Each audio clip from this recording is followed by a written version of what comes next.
It's the Lawn Gnome, and welcome to your September 2019 episode of Sunday Sit Down, the show where anything goes and nothing gets left behind. I'm hoping that every one of you are enjoying this wonderful holiday weekend if you are here celebrating in the United States. And this was not something that I intended to say, but I also want to give a shout out to everybody who lives in the southeast portion of the United States. I know that you guys had a storm coming, and I'm hoping that each and every one of you managed to get your rations if you weren't able to leave your areas. And if you did manage to get out of there, congratulations. But to everybody, I just hope that you all are staying safe down there as Hurricane Dorian is fast approaching. So in the meantime, we're going to try and give everybody a little bit of cheerfulness as well as a little bit of insight today. I've got a very special topic with a very special guest. Not a native New Yorker, but a resident of New York, which is great. So someone who I've actually met in person as well. And I'm very excited to talk to her about this specific topic, being a parent here in the YouTube community. Now, I am not a parent yet, although I'm certain that I am old enough to be a parent at this point in time. So I've got my friend Bethany from Beautifully Bookish Bethany here, who happens to be a YouTube parent here and someone who is very active. So I'm excited today to pick her brain because I gotta know how she does this, especially as someone who is hoping to be a parent soon. I definitely have a lot of questions. So Bethany, good morning, and thank you very much for joining me on the show today, as well as happy Labor Day weekend to you. Good morning. Thanks for having me. I'm excited to be here. Yeah, I mean, I am very impressed with the fact that you have been in the community for a much shorter time than I have, and especially with the fact that you are a proud parent of two wonderful boys, the fact that you managed to balance your family life with your boys and your husband and still manage to be someone who is not just active in the BookTube community, but someone who definitely tries to make the time to have a lot of bookish adventures, whether it's going to conventions or going to book signings. You just managed to do it all. So I really want to know how you do it. So of course, as always, I've got 7 questions, and I'm really excited to see your insight in regards to the answers to the questions that you will give. Yeah, should be fun. Yeah. So as always, I like to begin at the beginning with my guests. And the first question is, as I said earlier, you are truly in this community a rare specimen, a person with such a busy life, and yet you managed to make a YouTube channel. And the other interesting thing is the fact that you did this after you had your kids. Yes. So a lot of people don't actually do that. So give us a little bit of insight as to how you came to your decision at the point in your life that you were in. Yeah. So it's kind of interesting, and I guess I am probably a little unusual in that way. I have been on BookTube now for a little over 2 years, and I do have 2 kids. My oldest is 5, and my youngest is 2.5. Keep me very busy, and for me, it was really like the change of having my second child that was part of what led to me starting my YouTube channel in the first place. I had been a longtime viewer of YouTube. I didn't actually know BookTube existed, which is interesting. I watched a lot of beauty vlogger, like beauty gurus and family vloggers and like geeky lifestyle content. And I had always thought that YouTube seemed like it would be a really fun thing to do. I liked the idea of it, but I was like, but what would I do? What would my channel be about? I don't really know. And so this had kind of been in the back of my mind for a while. And so we moved to New York about 3 years ago. I was pregnant with my second son at the time, and I was going from having been working full-time before we moved here to being home full-time with kids. And I am one who really likes I like being busy. I like keeping my mind active. I like working. And that was challenging. And so fast forward a little bit, my son was born in December. So he was like the end of December. And then I attended as like my birthday present to myself, BookCon 3 years ago. And cause I love books. I've been a long time reader since I was a kid. I love books, read a lot. And I discovered the BookTube existed, and I was at this point in my life where I needed something more because I was going a little bit crazy. I was home with a toddler and an infant, and I was like, I need a creative outlet. I need something else to do. And I, in hindsight, I was probably dealing a little bit with postpartum depression as well. And I was like, you know what? BookTube, this is the thing. I can talk about books. Let me just start my channel. And so a couple of weeks later, I just did. And I hadn't watched it really almost at all. And it's the best decision I've ever made. I have made so many amazing friends through this community. I love it. I love everything about it. I like making videos, editing videos, like all of it has been amazing. And getting to read and talk about books and things that I'm so passionate about has just been such a great experience. So yeah, a lot of it for me came out of the process of like, okay, I'm like home with these kids. I need something more.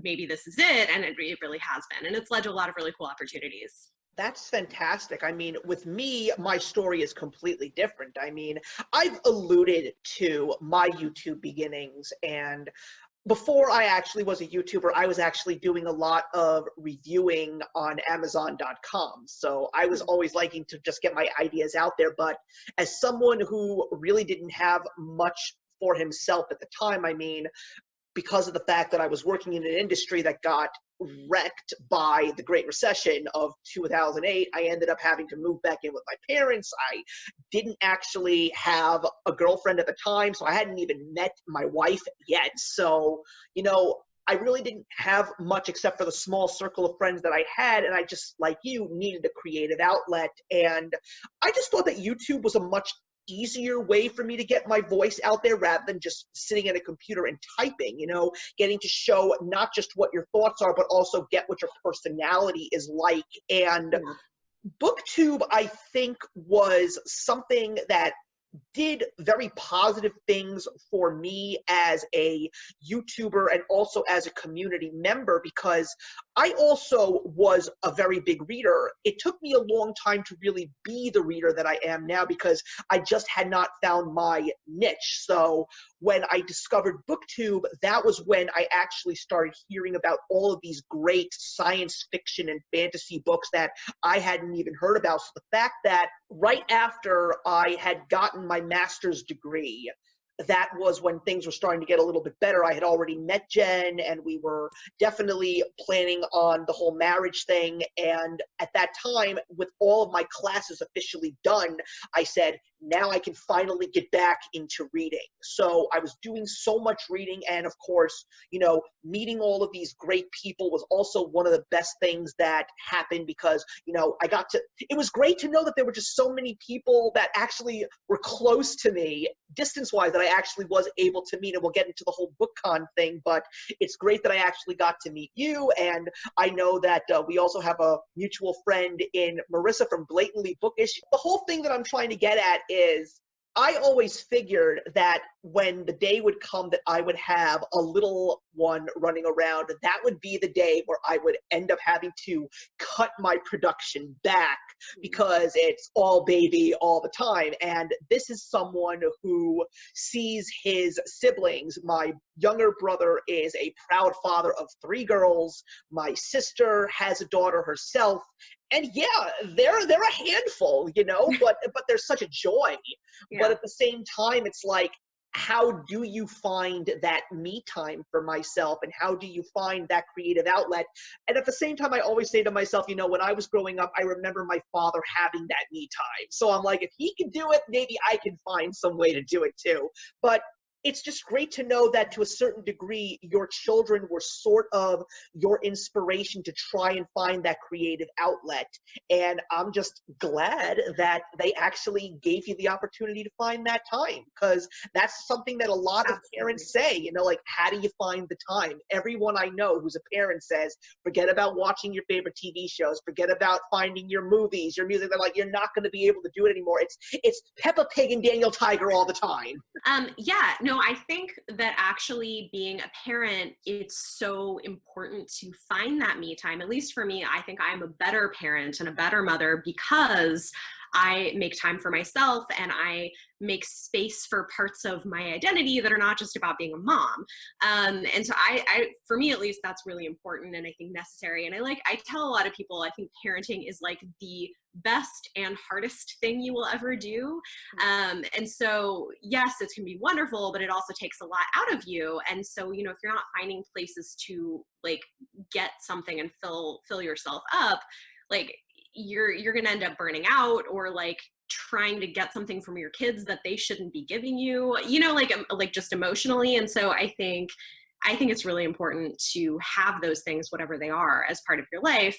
And I think that part of what makes that work is having a supportive partner where like I have the utmost respect for single parents who manage to do things on their own, because I think without a partner who's super supportive, like there's no way we could sort of make this work. I agree with you there. I really feel that having a support system does make you a better parent, but I'm also glad that you specifically said that even though parenting is a challenging, time-consuming job, you have to find that me time for yourself, because if you don't have that me time and it's just, work, home life, and all of that stuff, you're going to not really be in a good place. And even though I'm not even a father yet, I know for a solid fact that if you're just got that massive stress on you, you're going to take it out on your kids Right. and your family entirely. And that's never a truly healthy thing. So you really Right. do need to find that me time for yourself, as well as a massive love of coffee, I'm anticipating. I mean, thank goodness I do love myself a good cup of coffee. I'm very nervous for Jen because she doesn't like coffee, but I always joke with people, yeah, you're going to find me in this little alcove that I've made for myself right by my Keurig, and basically I'm just going to have the coffee going into me intravenously with an IV bottle, so Yeah. I'll be good.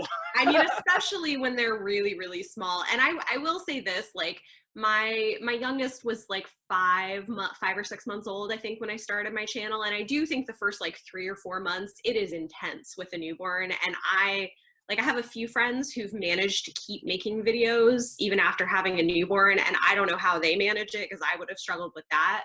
Because so there is certainly a period of time where like it is very, very intensive, but like, that's not forever. And That's true. At some point in time, they're going to be teenagers, and you're not going to see them at all. And you're going to say, oh, where did the time go?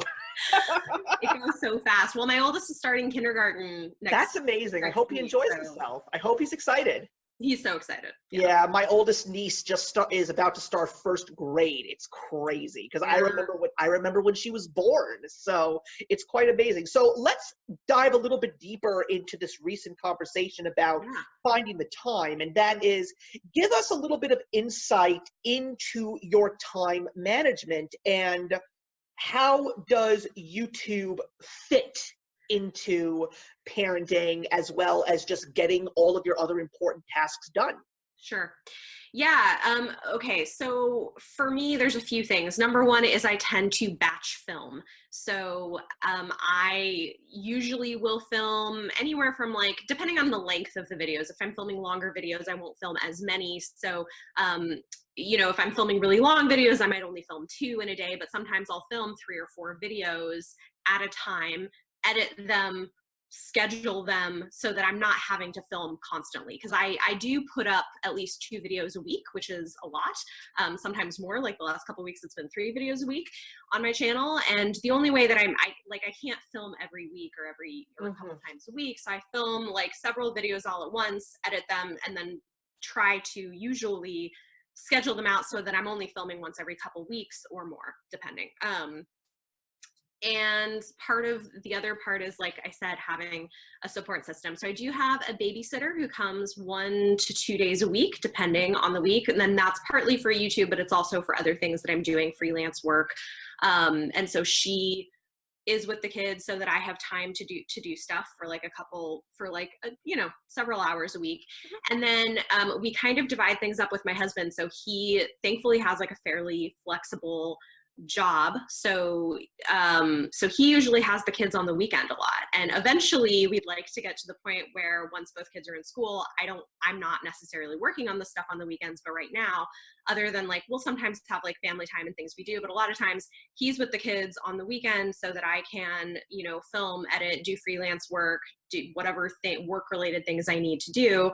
And then I'm with them most of the week during normal work days. And so that's kind of, and then I'll, edit in the evenings if I need to, and just kind of fit stuff around whatever else is going on. And then because I'm a booktuber, a big part of my content is that I'm talking about books. And so reading has to kind of fit in there as well. And so a lot of what I do is I always have a book with me. I do a lot of audiobooks or bring books with me, ebooks, physical books. So, I'll read at the playground, I'll listen to audiobooks while I'm doing chores or grocery shopping, and I kind of just fit it around my life and the other things that I have to do. Yeah, I will also just say, you mentioned grocery shopping. I don't care what anybody says. I love grocery shopping. I think it's just for the fun. It's one of my favorite things that I like to do. And maybe it's just because of the fact that when Jen and I do the grocery shopping, sometimes I like to make jokes when I see like certain foods in the grocery store. I don't know why. I'm not even a dad and I'm already making tons of dad jokes. That's what a lot of people say about You're me. ready. Yeah, so yeah, I'm also glad that you mentioned batch filming, because that is something that I also do myself. I mean, one of the few things that I'm very blessed about is the flexibility that I have through my job, because of the fact that this past year, they just officially instituted a flex hours program. We get to work from home once a week. And I personally think that that is such a great thing for me, because we also have a very interesting schedule. Our office closes at 2 o'clock on Fridays. And because of the fact that my commute is over an hour long, I always say to myself, why would I take 2 hours out of my day to be in my office for 5 hours when I can be just as active at home? Because the best part is I don't have to be tied down to any specific programs that I use at work. I can do everything from home, which is excellent. And so one of the few things that I did decide to change was, at one point I was making videos almost as often as I possibly could. But when I started this job and I started doing my commuting into Manhattan, it was definitely a different time for me, and it was really hard for me to come home and just turn on the camera and start doing stuff. But I am not someone who sleeps anymore to a certain degree. Even on Sundays and Saturdays, I am up at like 6 o'clock in the morning and I'm just ready to tackle the day. So this morning, I actually was up at 7 o'clock because I purposely tried to sleep a little late, but I just got out of bed and I went for a walk because it was just so nice outside. So I walked for 2 miles this morning. It was excellent. But I also have an exercise machine now. So sometimes in the morning, I get downstairs and I work out for about an hour. But after that, I will sit in front of a camera and I will record as many videos as I possibly can. I think one day I recorded 12 videos just because I managed to have the time. And I also agree with you in the editing process. I think that the editing is fun. I actually enjoy being creative. I know that so many people say it's the worst part about making YouTube videos, but unless the program decides to have conniption fits, that's maybe the only time where I will actually say, yeah, I'm not enjoying the editing process. It's time consuming. It is. Well, it can be. I mean, I guess this is the thing is I always have, and I know not everybody's this way, I always have more video ideas than I have time to make them. I mean, I make a lot of videos. I have a lot more running lists of ideas of things I would like to do that I just don't have time to do. But part of it is the more comfortable you get on camera, the less you have to edit yourself. And so, especially for a lot of the book type content, talking head videos, the editing is pretty straightforward. It doesn't actually take me that long to edit a lot of my videos. The ones that do take time are vlogs, which are more fun to edit but they're a lot more time consuming. And I would love to do more of them and more like challenge vlog videos. And I have some things in the works, but they're just, you know, they take more time and I can't do them as often as I would like. But for, you know, I mean, like if I'm sitting in, and sometimes too, if I need an extra video, I'll do a live stream and then you don't have to edit it. It's there. Like I did this yesterday. I did a tag video on a live stream and, you know, I don't have to really do much with it other than like make a thumbnail and put the stuff in, but I enjoy the editing process. I think it's fun. Yeah. And it took me a lot longer when I first started because I was getting better at editing, getting better at being on camera. And so I would make mistakes more often, but the more comfortable you get, I feel like the whole thing takes less time. So yeah, and for me with reading, that's one of the few reasons why I love my new commute now, because I think that the train that I'm on right now is just so relaxing. So that's usually where I get all of my reading done. And more so in the afternoons, because I'm finding myself sleeping on the train in the morning these days, just because of the fact that I'm catching a 6:02 train. But that's because I choose to do that.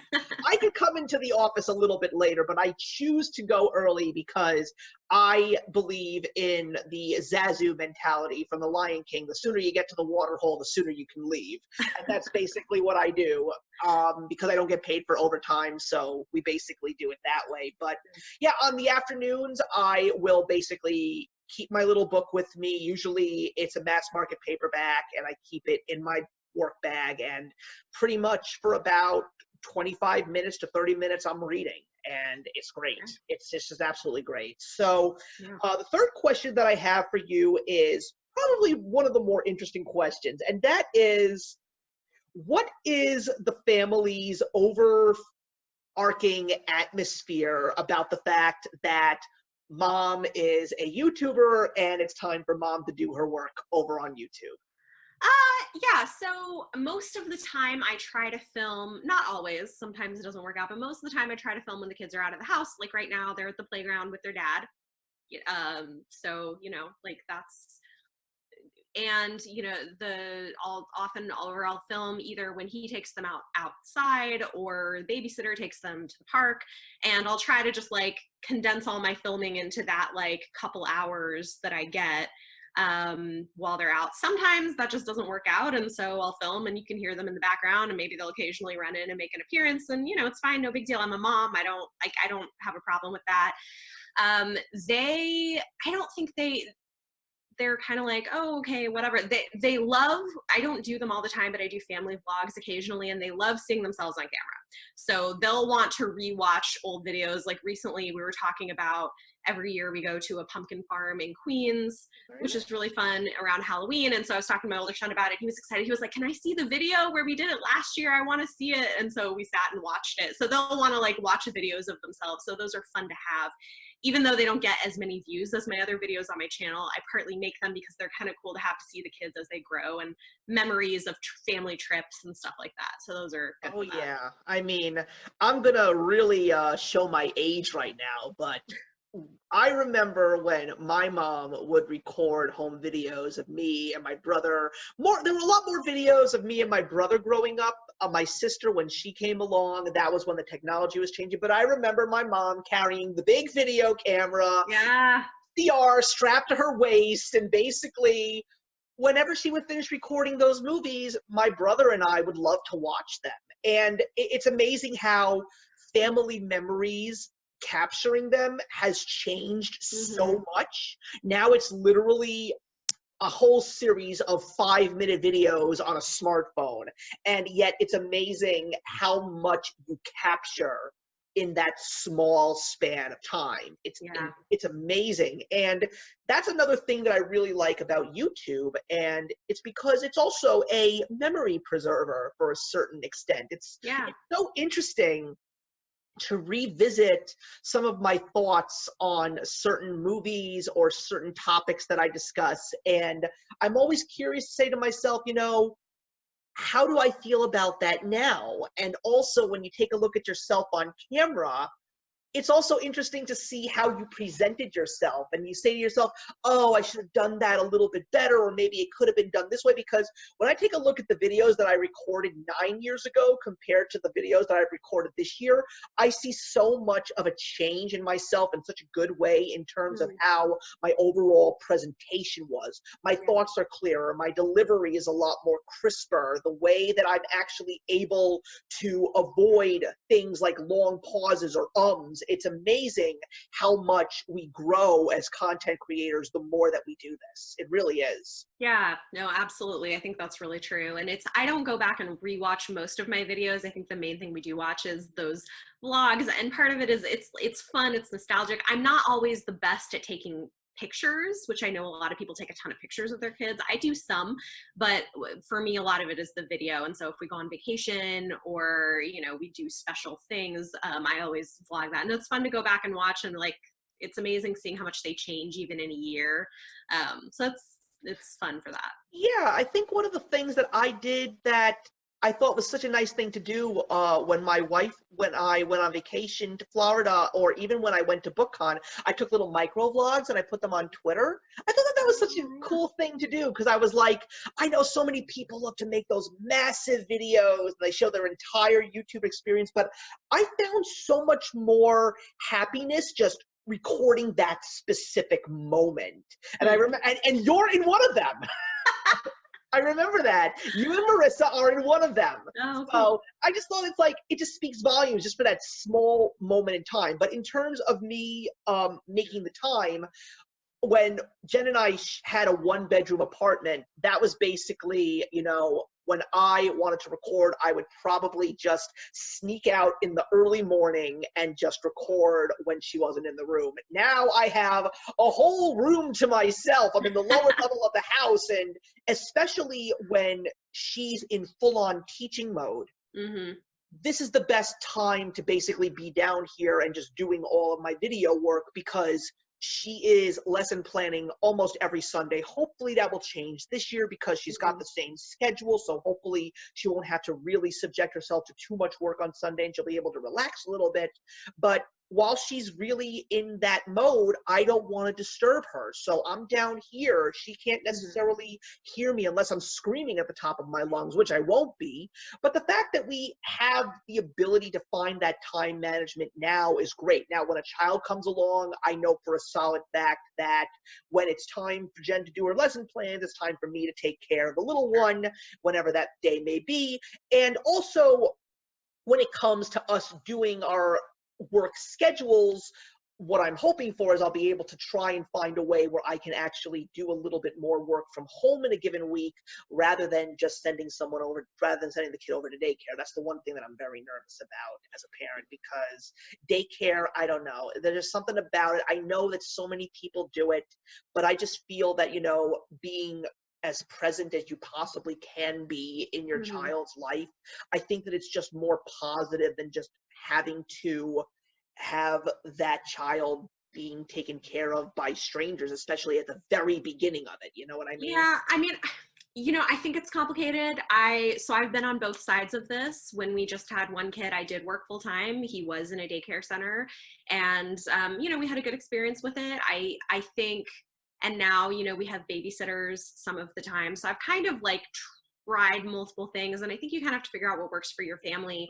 I do think if you find the right place or the right person, it can be great. I also think you can have terrible experiences if you don't. So I think part of it is like, if you're hiring a nanny or a babysitter, or using a daycare center, whatever it is, like doing your homework, making sure it's the right fit for your kid, it's the right fit for your family, and then being willing to change it if it's not working. If something like I think that's the thing, is not like being present for those moments that you are with your child, and like being aware of like how they're responding to things and how things are being handled, I think is really important. But like I do think that there can be some benefit to having, even if it's not full time, but like a part-time caregiver that they connect with. We have a babysitter who's really wonderful, and they love her, and she's great, and she is younger and has like the energy to do stuff with them, like craft projects or things that I just don't have the time and energy or capacity to do most of the time. And so I think there can definitely be positive benefits to that. And to be fair, part of this is like, there are some parents where like their career would have been being a kindergarten teacher or a child caregiver. That was never me. Like that was, and so part of it is just like what your strengths are as a parent and what your children are like. And that varies so much from family to family. For me, my background is like social science and international relations. And I was like a research project manager. So like, you know, like my career would never have been childcare or being like a kindergarten teacher. So that's just not my strength. But for some people it may be. So I just think like it's so different depending on families and like what works for you or doesn't. And similarly, one thing that I think might be for this video interesting to talk about is like people's approach to having their kids on camera or not having them on camera. Yeah, we are going to talk about that a little bit later. So that is part of Yeah. the topic of discussion. I'm glad you brought that up. Yeah, I mean, one of the few things that I know for a solid fact that my wife and I are very excited about is we have a neighborhood that we're now officially in, and there's a lot of very young kids. So what we do know is when the time comes when we have our own child, whenever that day may be, and we're going to need someone to babysit, we're going to have plenty of kids that are going to be within babysitting age. And we went to neighborhood block parties and we've gotten to know our neighbors. There are some wonderful people here, and we can definitely tell that there are some young kids that we are hoping are going to grow up to be just, you know, teenagers who just love being around kids. There's lots of young girls in our community that just love playing with little babies, and I'm just saying to myself, oh, that's a good thing to see. That's a very healthy thing to see. You also want to have a good community around you that has young kids that are willing, you know, having the kids make friends, you know, if there's a favor that needs to be done, you know, it's just great to have a really nice tight-knit community as well. I think it's a very positive. Yeah, no, absolutely. I think community is so important with kids. And I also think too that like finding somebody from within a community, at least for me, makes me more comfortable because I feel like there's a built-in accountability that comes with that. So like most of the babysitters we use are from college students who work doing child stuff at our church, running Sunday school and stuff. And so that's like where we find most of our babysitters. And because we see them at church and they're in a community, I feel like for me at least, there's more accountability of like, okay, like, I don't know, like it makes me feel more comfortable as a parent knowing who they are and that other people know who they are, and just like it's not some random person from a website. I don't know, like people do it differently, but at least for me that's yeah, because that's the way it used to be. You know, when people needed a babysitter, they reached out to a kid in the community saying, do you have some time to watch my son or my daughter or my kids? You know, that's the way it was. It's because, you know, the parents know you. Some of, you know, especially in the community that I grew up in. I grew up in Queens, and it was a very tight-knit community. I was part of a very large, modern, observant Jewish community, and everybody in the neighborhood knew everybody. And, you know, especially since my sister was much younger than me and she had a lot of friends in school, you know, my parents were friends with their parents. And so every now and again I get a call and they say, does your son have some time to watch my kids? They know me. They know me. They won't. That's another thing. It's like if they know you, and especially if they look up to the older kids in the community, they're not going to be a crazy burden for the kids as well. So I also think when the kids know the older kids in the community, and especially if they like the older kids in the community, then they're going to be very excited to have that kid babysit them. You know, I think that's a really nice thing too. Yeah. Yeah. And I mean, I think that, you know, for us, like we've used like college students, but still they're younger. I feel like they have like more energy, and also it's not their full-time job. Like they're in school, and I don't know, like at least for me, you know, people do whatever they're comfortable with, but for me, that's been a really positive thing, especially because my boys are very high energy and like, so like I need someone who can keep up with them. There you go. So let's talk a little bit about transitions here. Switching from mom to a peer in the YouTube community, and then going back to being a mom, being a wife, you know, include a little bit of your transitioning through these, because you're basically putting on a lot of different hats. So how do you manage to just, you know, get into those specific transitions in your given day? It's like, because let's face it, you know, sometimes, you know, you've had a whole day with your kids, you're exhausted. Well, how am I going to be able to find that energy to connect with the young people in the BookTube community today, et cetera, et cetera? You know what I mean? Yeah, that's interesting. I don't know. I mean, I think, so I think for me, a lot, at least right now, partly because I do have young kids and things are busy, and for other reasons too, like a lot of my social life is related to the BookTube community. So a lot of my closest friends and people that I chat with regularly, that's where I know them from. And part of this also is an interesting thing with living in Manhattan and having children. So, you know, ages of normal ages for people having kids are so different in different parts of the country. And so it's been really an interesting experience because we moved here with children. And so I'm 32. And in some places that is like, you know, on the older end for having two kids. In Manhattan, it's very young. Yeah. So, Oh, well, listen, I just turned 38 and I still okay. don't even have kids yet. Yeah, So I mean, and I that's totally get it. typical. So it's interesting because, you know, now especially having a kid in school, my son was in pre-K last year, and you know, all of the other parents are at least a decade older than me. And so so you know, I'm like, oh yeah, I have a YouTube channel. They're like, oh, okay. Yeah, they still don't understand it. I mean, not all of them. Some of them are like fine, but it's, you know, it's just, it's a little bit different, and it's sometimes a little more challenging to find like a peer group in some way. I don't know. It's like a weird thing living here, being the age I am and having kids. Whereas before, you know, we're in Pittsburgh for 2 years, and there I joined a mom group. I was 27 when I had my oldest, and most of the new moms were like 21. So I was one of the older people. So it's just so interesting depending on the part of the country you're in. Anyway, all that to say, like BookTube has ended up being a place where I really feel like I've found a tribe of like women I connect with really well, and we're spread out across the country, and I've made really good friends. And so for me, that's like a lot of where my social life is coming from. And I don't know, like for me, I think it's so important because like being a mom is like an important part of who I am and what I do, but you know, it's one small part of my identity. And you know, and so it's for me really helpful and refreshing to have these relationships with people where like we're not just talking about about our kids, you know, like I Yeah. need that. I need like to have other conversations, if that makes sense, you know. It makes perfect sense. I mean, I think what's very interesting with me in YouTube right now is the fact that I've definitely been noticing, especially in the communities that I am a part of, there are a lot more younger people coming into the space, and I am not seeming to find the connection with these much younger people, but at the same time, I'm still connected with a whole bunch of YouTubers that I met when we were all in our late 20s, early 30s. And now I hope that this doesn't offend anyone, but we're the old farts of the community right now.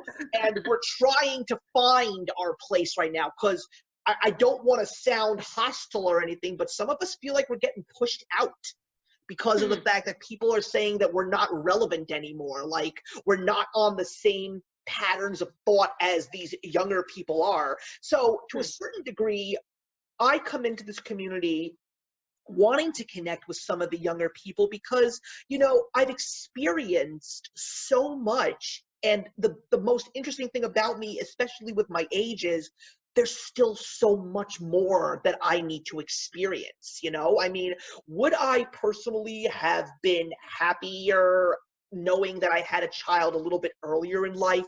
You know, I think it would have been better for me, but at the same time, you know, life happens and you just don't know where the chips are going to fall. You know, Yeah. I met my wife very late in my days, you know, because my 20s were such a different place for me because it took me such a long time to figure my own self out. And one of the few things that I do not do is I will not try to share myself and my feelings and my love with somebody else unless I know for a solid fact that I am 100% happy with who I am. Because if Yeah. you're not working on yourself, you're just going to be a big mess. And when I see myself right now, I just know that when I see these younger kids, I want to share, you know, what YouTube was like, what things were like when I was growing up. Also let them know there's younger YouTubers right now that are now going into college, who are graduating, getting their master's degrees, getting jobs. I don't know if some of them seem to have the guidance that some people need. You know, sometimes you have to learn it yourself. But if you have a helping hand, I think that it's important, and especially knowing what YouTube has been like in the earlier years and knowing some of the hard times that it's had and some of the good times that it's had. You know, I feel being an older member of the community, it's sort of like being a parental figure to a certain degree, helping the younger generation out when it comes to YouTube. I think that's just what I felt. Yeah, I mean, I guess I have a harder time with that. I like, I don't know, like my approach to it has really more been like, let people do yeah, I mean, I guess for me, I'm like, I think that probably a lot of like younger people probably just don't care how much, and I think that's okay, and I'm okay with my audience being what it is, and that like the right people will find me. And so like it's interesting talking to different YouTubers and seeing like the differences sometimes in their demographics. Like I don't know how much you look at your analytics, but like I look at my YouTube demographics.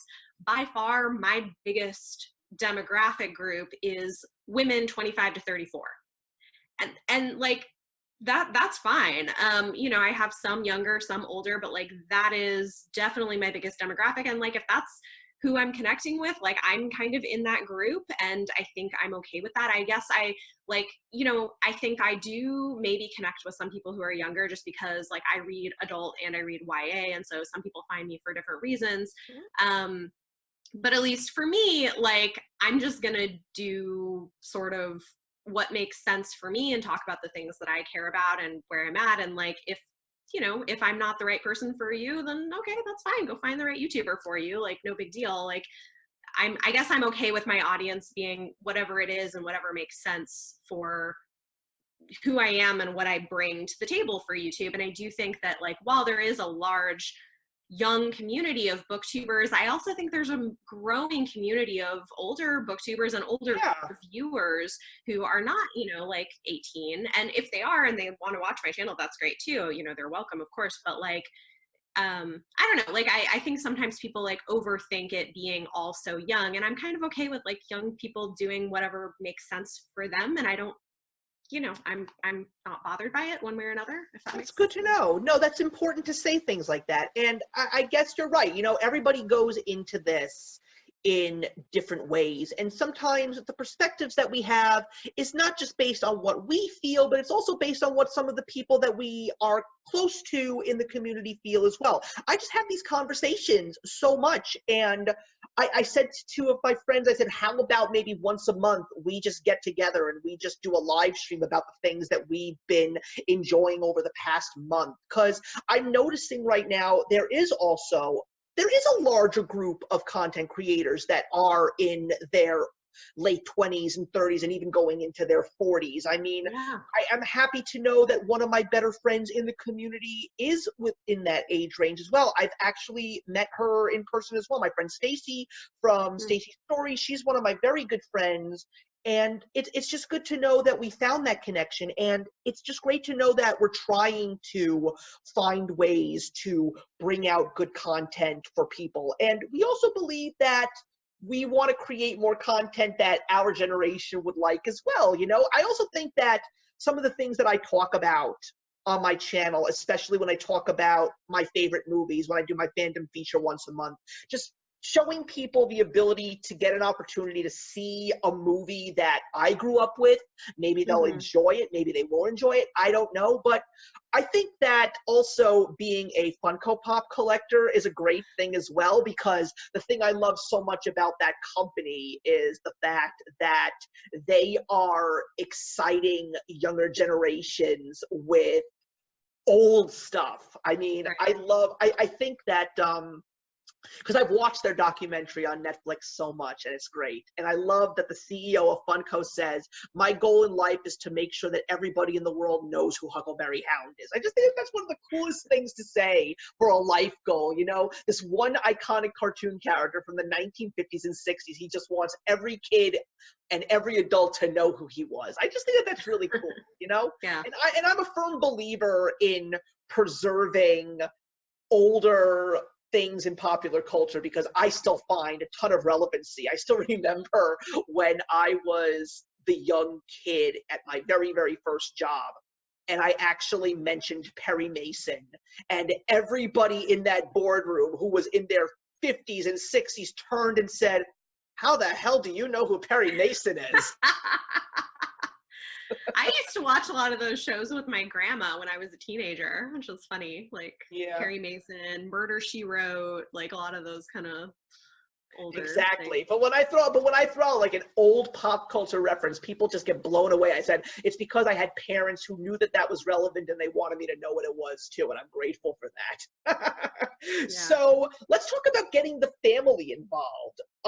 Is there a situation where there is possibly a little bit of reluctance when you seriously think about having your husband or your kids in your video, or is everybody just all in when there's an opportunity for them to be on camera? The kids love it.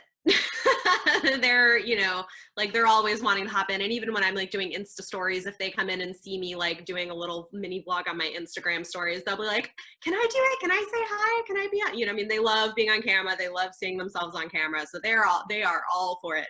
My husband is like very supportive of what I'm doing and is like, fine, as long as he doesn't have to be on camera very often. So, like, the whole thing, He's like, I'll like make small appearances in vlogs and I'll do one video a year with you and that's it.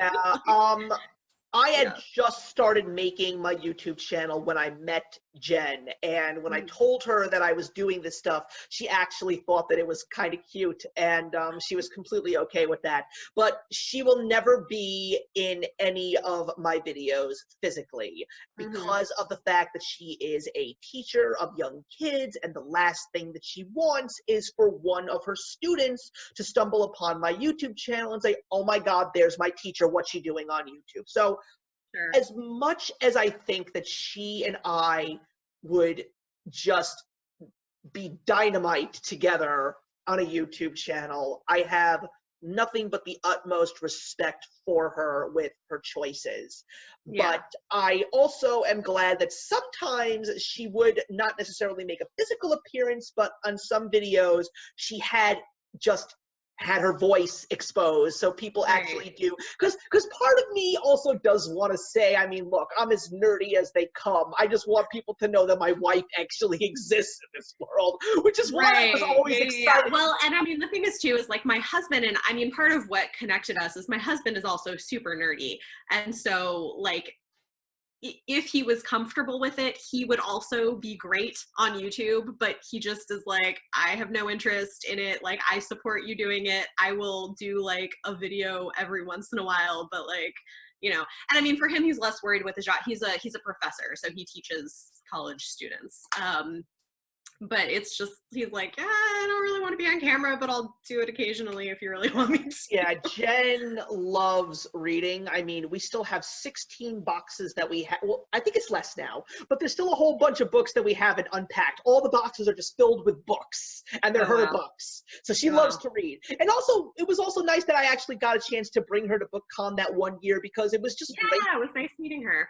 Yeah, because that's one of the other things that I always say this to her, and she always just rolls her eyes. I said, the only reason why I want you to come with me to BookCon is because I just want everybody to meet you, you know, because look, I love her to death. She is one of my biggest support systems, and I love when I get to introduce her to my friends, you know? I think often you get these like different personality types that come together in relationships. Like my husband also is like, he is also, you know, like less social. He's great if you get him comfortable and talking to people, and but he's just like less interested in doing social things all the time. He'll do one day of Comic-Con with me every year, but after that he's like, I'm done. So my wife wants us to go to Comic-Con one year. Oh, it's so fun. It's great. I mean, it's crazy. It's like twice as nuts as BookCon, but it's great. I know. We're going. I would love to. Like, I definitely enjoy going to BookCon, and my wife and I will definitely get to Comic-Con one of these days. It's really, I mean, I think it's great. It's a little overwhelming. We've kind of made it a thing now where once a year we go together as like a date one day where we get a babysitter for the kids and like we spend the whole day together and like go to Comic-Con and geek out about, you know, The Walking Dead or whatever it is. It's fun. Yeah, I mean, I know it'll be impossible for me to get to the Funko booth, but that would definitely be one of my life goals at Comic-Con. But anyway. I could see that. So secret tip with as a booktuber is Comic-Con is a great place to go to get arcs from publishers because most people don't go there for the publishers. You heard it first there, ladies and gentlemen. A little tip there. Yep.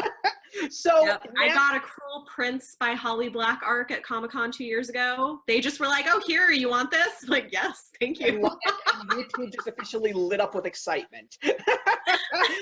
But anyway, so let's talk about being a content creator and a parent, given the current atmosphere and climate of YouTube, because we've got, I think, two of the most talked about topics right now in the community, maybe not necessarily BookTube, but I will see a couple of nuggets out there in the Twitterverse as well.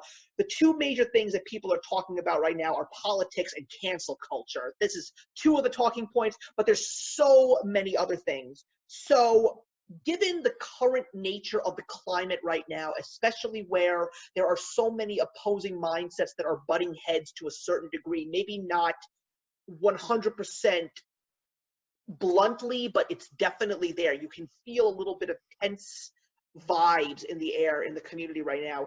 Do you think that this is still a good platform to promote to younger people? Yeah, I mean, I think, look, I guess for me, I feel like there's always going to be positive and negative things on the internet. That's like part of what happens. And I like, for me is like, for the most part, kind of like stay in my own lane and like do what I want to do. And if there's something I think is important to talk about, I'll talk about it. But yeah, I think also YouTube is doing a good job of like, there's YouTube Kids where they do a good job of curating content that is appropriate for children and for like younger kids. And so, you know, like if you're a parent, for example, if we're talking about very young children, then like you make sure that whatever space they're in is safe. And I think as a company, like they're doing a good job of trying to create that for children. But yeah, I mean, I think having the opportunity to like put yourself out there and your thoughts and your passions, I think YouTube is a fantastic platform, and it has always had positive and negative sides to it. I don't think that that's any different than, you know, it just changes what exactly that looks like, but that, I mean, that's generally true. I'd be more concerned about Twitter. Like, I feel like Twitter is probably a more negative space. Yeah, I agree, but I still personally love Twitter, and maybe it's just because of the fact that I try not to let those things drag it down, because look, I always, a long time ago when Twitter first got announced, I still remember hearing about it, and I thought that it was the stupidest thing I ever heard of in my life. I mean, I have no shame when it comes to my original attitude about Twitter. When I first heard about it, I said, why the heck does the world need to know when you go to the bathroom? Like, what's the point of this? No, I felt very similarly when Twitter first came out, yeah. But when I found out what an important tool it is for networking, especially with YouTube, it's where I really found a way to connect with more people. I mean, if it wasn't for Twitter, I wouldn't have met you or even actually had a conversation with you. And I think that that's probably one of the few things I'm not too thrilled about with YouTube right now, because especially when you see a lot of new content creators coming into this space, one of their main objectives, because when I find somebody new, especially in the BookTube community, I always go to their BookTube newbie tag. I think that that's where that person is their most genuine and their most natural. And nowadays, the most common ground of joining this community is to make friends.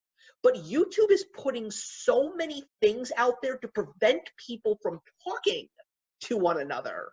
And I don't And I really wish that that wasn't the case, because I remember that YouTube had the ability to post a video comment. There was even a way that people could leave messages for people in the YouTube platform itself. So Mhm. I'm finding that it's so hard for people to really find those connections unless they have another outlet like Instagram or Twitter or LinkedIn or Facebook. But Yeah. there's also that question of privacy and confidentiality. It's like, I don't have any issue letting people contact me on Twitter, because I don't put any of my personal information except for my birthday, because let me say, I just love birthday wishes. That's just me. But Facebook, for me to friend somebody on Facebook, there's got to be a real level of trust. Like, I got to really know you. I mean, I don't add very many people on Facebook. I'm also not on Facebook that often. So for me, Yeah. like my Twitter and my Instagram are my public social media profiles. And Yes. so Twitter, I do a little bit. Instagram is definitely my probably platform of choice after YouTube. I treat my Insta stories as like a daily reading vlog where I like update what I'm reading and things like that. So I use that a lot. But yeah, I mean, I guess I'm okay with it. Like, I also haven't been on YouTube quite as long, I suppose, but I feel like most creators have some other social media platform that they're also using. And I do think it's true. Like, you kind of need that. Otherwise, it is hard to create those connections. I haven't found that to be much of an issue. I think I have connected with a lot of people via Instagram and somewhat through Twitter. Yeah. But yeah. Yeah. But I also the mean, comments, like even the comments on YouTube, like, exactly, exactly. I always say that the comments are probably the best thing that you can do to get involved in the mhm. community. But the last person that I had on my Sunday sit down is someone that's really not someone who likes to post comments. But you know something? That's okay. If you just want to be someone who just watches videos just for the sake of watching videos, that's completely fine. Fine. You make YouTube what you want it to be. You can be as active or as non-active as you want, because that's what freedom is all about. You get to be who you are, and no one should judge you for the person that you are. So Absolutely. Well, and I think with like it's kind of a good segue to talking about the privacy issues. Like, I think similarly, you can do whatever with being a parent and like having children. I think you can similarly kind of handle that however you choose to do. Like, I do know people who their children are never on camera at all. I think that's completely valid. Like, if that's what you're comfortable with. We do have guidelines. Like, before I started my channel, my husband and I talked about like, what are we and are we not comfortable with having our kids, in a public space. And so we do have like some boundaries of like things that we don't post online. But for us, like, we're comfortable having our kids on camera and on Instagram, like within like the boundaries, but other people aren't. And I think that's also fine, that like there's not one right way to be a parent and be a content creator. And I think people should respect whatever you and your spouse or partner or whatever are comfortable with. exactly, I agree 100%, because just fair warning for all of you out there, when that day comes when I do have a little one, that young one will not be on the channel. But I did get the permission after a long hiatus that whenever that day comes, my wife said to me, yes, you can make one little video where your intro is, hello everybody, do you want to know why I haven't been on YouTube for so long? And then just quickly show like a little something just crawling around or walking around, and then just go right back to your thing. So if anything, a future child, whatever that day may be, will be on my channel once and only once. At least I got that permission. And I mean, I think that's valid. I think whatever you have to do, whatever makes you, whatever you're comfortable with. And so for us, it's things like we won't post our children in like underwear and diapers. Yeah. That's like, because there are creepy people out there, so like Yeah. that's not a thing. And we try to like make sure that, we're not posting things that are going to be embarrassing for them in the future. And if at some point they decide, hey, I don't want to be in the videos anymore, we would respect that. And even now, like, if my 5-year-old like, hey, do you want to be on this? Yes, no, yes, or either way, it's fine. Like, we're not going to force them to be on camera if they don't want to be either. So that's kind of been some of our approach to it. And that leads into the last question. That is, how do you feel about the future of your family when it comes to YouTube? Because as you said throughout the video, your boys love being on camera. So Yes. I wouldn't be surprised, especially if they know what mom does and they see that she's a very creative person. And I wouldn't be surprised if your boys inherit some of that creativity and one day they both might be interested in making their own channels. So based on the fact that there was a time when the internet was new and the parents were as cautious as they could possibly be. But now it's amazing to see what the internet has done. Everything from shopping to meeting your significant other. It's amazing what the internet has become. So with the next generation wanting to use the internet, especially considering being content creators, as because it's going to be so interesting that there is going to be a second generation of content creators and some of them were children of the first generation, because we are the first generation. Maybe Yeah. maybe you and I mean, are, that's already happening. There's already young kids who have channels who are the children of YouTubers. So that's already exists. Yeah. so as a mother of two boys who do like being on camera, how do you feel about them probably coming to you one day saying, "Mommy, can I make a channel?" Yeah, no, we've actually talked about this, my husband and I. So pretty much our stance on it is, number one, as per YouTube guidelines, they have to be 12. Mhm. Because you're not supposed to start your own channel if you're younger unless a parent's running it for you. So they need to be 12 and they need to edit their own videos. Ah, there you So go. I think we are totally open to the possibility of that. Like I could see that happening. You're right. They do like being on camera. They're very creative and outgoing. We're okay with that as long as, like I said, they need to be 12. They need to be editing their own videos. We're not going to do it for them. But yeah, I mean, we'll see. We've got a ways to go. My oldest is 5, so we've got a lot of years. So who knows what will be happening on the internet by the time he's Yeah. old enough for that. But yeah, we're not opposed to the idea of it though. Yeah, you're absolutely right. I mean, I think the fact that you're saying that your children will edit their own videos, I think that that's a very important rule, because I also feel that editing videos is a very important life skill these days to Absolutely. have, because if there's one thing that I have noticed, and I will, even though this has nothing to do with parenting, but this is sort of my parental attitude towards the younger group of content creators, don't be ashamed of making your YouTube channel a part of your resume, Mm, because the thing that I have learned being a YouTuber is amazing, all the skills that I oh yeah. have developed: time management, production management, customer satisfaction. I mean, I know that being a content creator, it's a fun project, but you have to have a little bit of that adult and business mentality, because you are presenting content to people, and for Absolutely. yourself, you know, you want people to watch you, you want people to comment, you want people to give you insight as to what you are putting out into the world, and if it's good or not. Well, you want to know what that is. You're basically creating your focus groups, and Yeah. you are creating a product, and people Yeah. are letting you know, even though your product is not on Amazon, your comments are technically your reviews.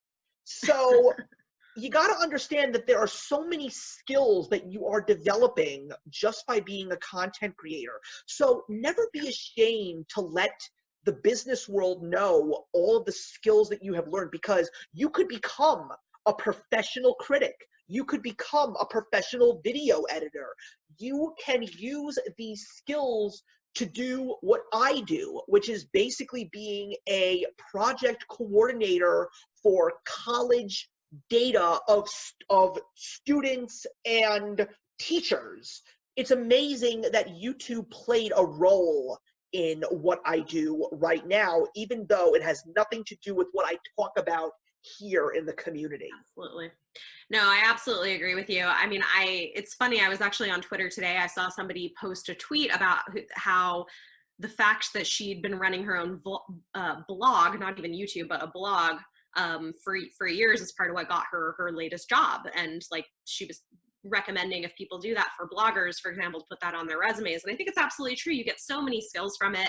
And like being comfortable on camera, time management, like being able to edit videos, doing some of the behind the scenes stuff for me too, because I'm like a data nerd, looking at analytics and like figuring out how to use keywords to try to make your videos more searchable. And like, I try to stay up on, you know, best practices for YouTube in general. I think this is the thing, is for me, like from the beginning, I've always treated this as, yes, something fun and yes, a hobby, but also try to treat it somewhat professionally in terms of trying to grow and do the best that I can and get better with time. And I think there's so much you learn from it. And for me, it has turned into other opportunities to do freelance work and to do things that are, you know, in some way related to what I'm doing here. So yeah, I totally agree with you. And I think for kids, my approach to parenting has always been like, there's this thing my dad always said that I think is great, where he said, you know, I'm not raising children, I'm raising adults. Wow. And that my goal is not for my children to be children forever. My goal is for them to ultimately be like functioning adults who contribute to society. And so part of that is giving them increasing responsibility. Even at this age, like they were like, oh mom, can you do this? I'm like, no, you can do that for yourself. You're old enough. You go do that. You go put your shoes on, you go get that thing out of the fridge. You're old enough to do that. Like, you know, I'm not going to like do I don't know, like that's my approach to parenting. If that's I think like, that and I think that that's one of the better ways. And I think that that's another thing that a lot of parents, because one of the few things that I've definitely noticed is there was a time when there were a lot of parents that were just trying to be friends to their kids and not actually be parents. But I'm noticing now that that trend is changing, because apparently someone got the memo that other method didn't work. We shouldn't be, because what it was such an interesting thing, because I was a marketing major in college, so I learned about this. You know, there was the generation that had the parents that were basically, you know, the drill sergeants, the ones that were very, very strict, kept so many walls up. And then those kids, when they had kids saying, oh, I don't want my kids to be treated like that, I want them to be free spirits and do what they want.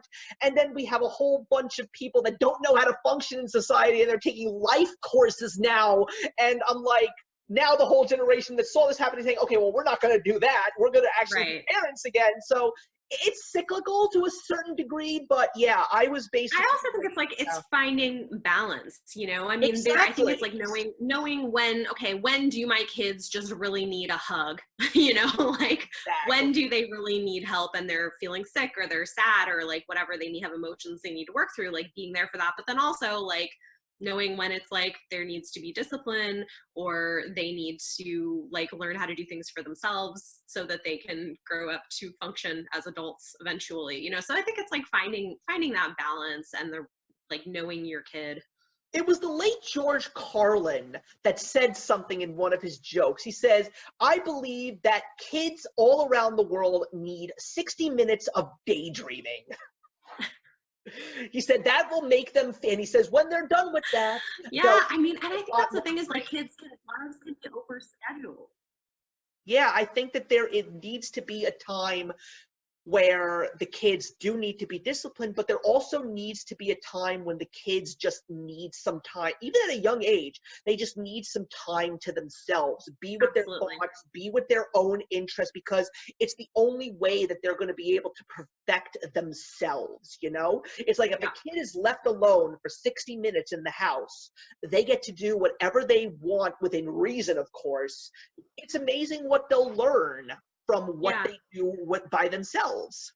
More and more they're recommending open play, like where, you know, kids, so like going to the playground and letting them run around or letting them do imaginative play in their room or whatever. But also sometimes I think the thing is too, is like discipline can mean a lot of different things. And sometimes for me, that means helping them learn how to manage their own emotions.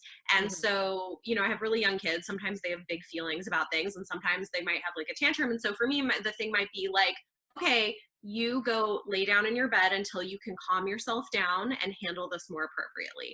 And like sometimes that's what they need, is they need a timeout, literally not like in like a like you go sit in the corner kind of way, but in a take yourself out of this situation, take some breaths, calm yourself down, think about how to, and so that starts at like 2 and 3 and 4, like helping them learn how to manage their feelings in ways that are going to help them function better as they get older, and so that's part of it. That's really good things to see. Well, unfortunately, that's Yeah. all the time that we have, everybody. But Bethany, thank you so much. This was such a great conversation, and I will Yeah. say I learned a lot. I Oh, really good. appreciated that last thing, because I agree with you 100% on that. I just feel that, the parents definitely need to let the kids know that they're in charge, but at the same time, you want them to know that their opportunities are endless and they have the ability to be whatever they want. And I feel that when the parents help them find that healthy balance, they will be able to accomplish those dreams that they have for themselves. You know what I Yeah. mean? Yeah, Well, anyway, absolutely. everybody, Thank you thank for you having me. oh, you're very welcome. It was a pleasure to have you. It was a long time in the works. It was great to finally do a collaboration with you. Yes. So everybody, just want to let you all know that Bethany will actually have this video on her channel as well. And I think that would be very important, because I think a lot of what was said here today is very important, even if you are still very young and parenthood is nowhere near your thought process down the line. Knowing that there are people in this community that are at that stage, there's so much to gain and so much to learn. So listen, guys, if you see someone on YouTube that will probably be a little bit older than you, don't brush us off. We have things to say. There's so much that you can learn from us, everybody. And we still have a great deal to learn from you as well, because I still want to be relevant out there, everybody, so I want to know what the new trends are. It's always great for me to know that there's a music artist out there that I know that is new, and the fact that I'm listening to them lets me know that I'm still with it, everybody. I appreciate that, and I thank you all. But thank you very much for watching, everybody. Please leave your comments. It'll be great to have conversations with you on this topic, and I'm looking forward to seeing you all for another episode of Sunday Sit Down with a great topic to discuss, but more importantly, a great YouTuber to discuss it with. Enjoy your Labor Day weekend, everyone. Hey, thank you so much for stopping by my channel today. If you're new here and want to see more of what my channel has to offer, please click on the link to my last video or hit that subscribe button to be kept up to date with all of my uploads. Content of all sorts is posted here quite often, so trust me, you do not want to fall behind. I will see you in the comments, and actions speak louder than words.